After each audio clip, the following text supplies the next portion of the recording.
आज की इस कक्षा में हम कक्षा 10 कोर्स बी लेखन खंड के अंतर्गत आने वाले विषय लघु कथा लेखन के बारे में अध्ययन करेंगे।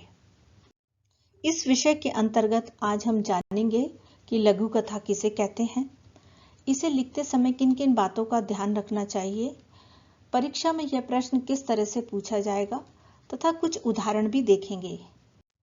आइए अब जानते हैं कि लघु कथा किसे कहते हैं। ये लघु और कथा शब्द से मिलकर बना हुआ शब्द है। लघु का अर्थ होता है छोटा और कथा का अर्थ होता है कहानी।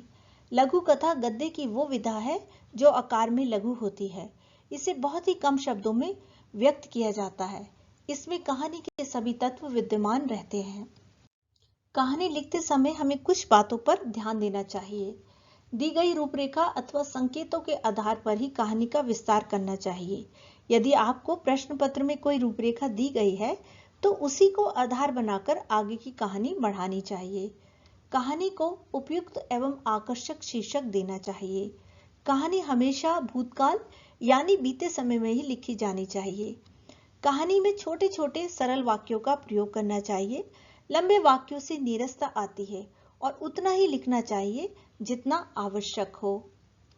कहानी की भाषा पात्रानुकूल होनी चाहिए। यदि कहानी का कोई पात्र ग्रामीण परिवेश से है तो उसकी भाषा उसी के अनुसार होनी चाहिए, ना कि शहर में रहने वाले व्यक्ति जैसी। सभी घटनाओं का आपस में संबंध होना चाहिए।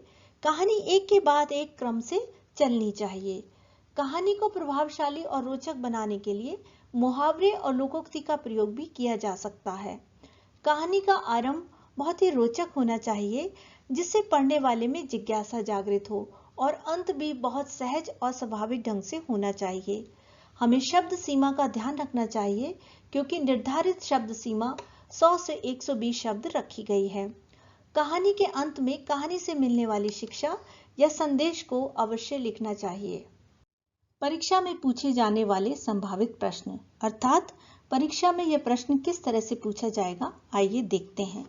इसमें पहला है संकेतों के माध्यम से कहानी लेखन। इसमें आपको कुछ संकेत दिए जाएंगे, उनको आधार बनाकर आपको कहानी लिखनी होगी। दूसरा है रिक्त स्थानों की पूर्ति के द्वारा कहानी लेखन। इसमें कहानी के बीच बीच में रिक्त स्थान होंगे, उन्हें भरते हुए आप कहानी को पूरा करेंगे। तीसरा है अधूरी कहानी को पूरा करने के माध्यम से कहानी लेखन। इसमें एक कहानी शुरू करके आपको दी जाएगी, आपको उसे अपनी कल्पना शक्ति से पूरा करना होगा। चौथा है चित्रों के माध्यम से कहानी लेखन। इसमें कुछ चित्र दिए जाएंगे, उन्हें समझकर आपको कहानी लिखनी होगी। पांचवा है शीर्षक के माध्यम से कहानी लेखन।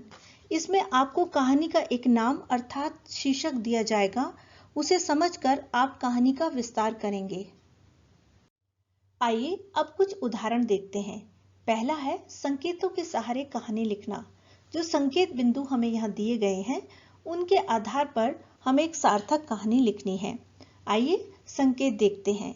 एक किसान के लड़कों का आपस में लड़ना, चारों लड़कों को बुलाना और मिलजुल कर रहना सिखाना, किसान के मरने के निकट होना, सबको बुलाना, लकड़ियों का गट्ठर तोड़ने को देना, किसी से न टूटना, एक एक कर लकड़ियों का आसानी से टूटना।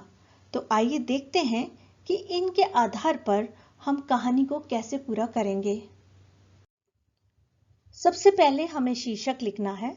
हमने संकेत बिंदुओं के आधार पर यह जान लिया कि इसमें एकता के महत्व को बताया गया है, इसलिए हम इसे एकता शीर्षक दे सकते हैं। आइए अब कहानी देखते हैं। एक किसान था, उसके 4 बेटे थे।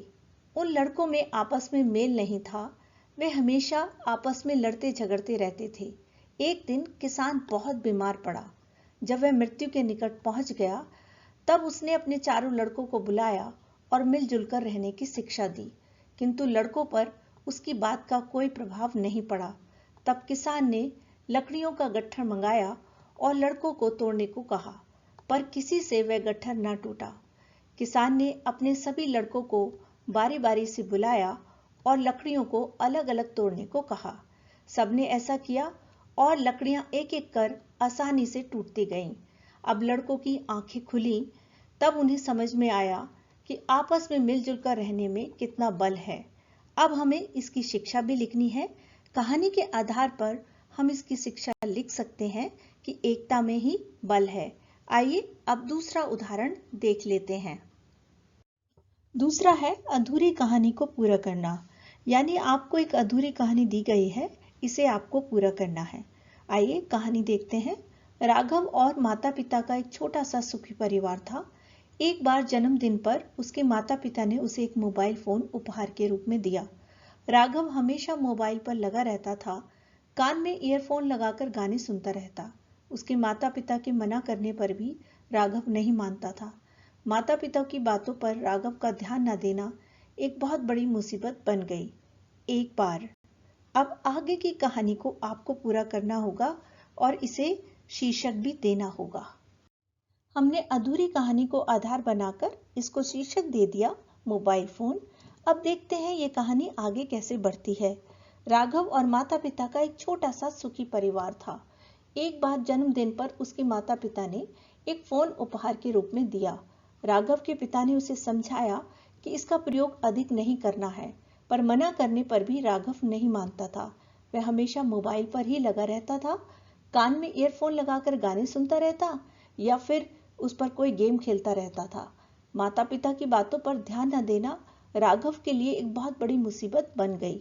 एक बार सड़क पार करते हुए राघव कान में ईयरफोन लगाकर मोबाइल पर गाने सुन रहा था।